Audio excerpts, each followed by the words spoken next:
Hello साथीहरू सबैजनालाई good morning अनि नमस्ते। आज चाहिँ हामी घरबाट मामा घर फर्किँदै थियौँ अनि मामा घर फर्किँदै गर्दा अहिले हिमाल देखेँ। कस्तो राम्रो देखिरहेको छ, यहाँदेखि चाहिँ क्लियर चाहिँ देखिएन क्या मेरो फोनमा, तर एकदम राम्रो देखिएको छ हिमाल। त्यसैले मैले भिडियो बनाउन सुरु गरिहालेँ। एकदम राम्रो देखिएको छ यहाँदेखि चाहिँ। वा, घाम पनि लाग्दैछ। आज चाहिँ पानी पर्दैन होला भन्ने आशा गरेको छु। यस्तो राम्रो देखिरहेछ, यहाँ चाहिँ एकदम राम्रो देखिरहेको छ है।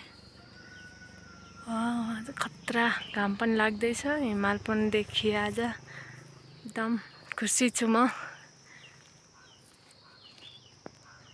एकदमै राम्रो देखिरहेको छ।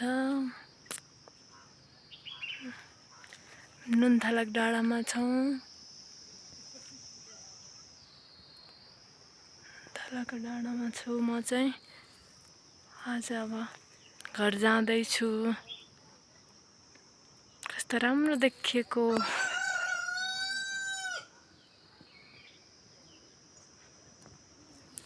अहिले यति नै साथीहरू, सबैजनालाई बाई बाई।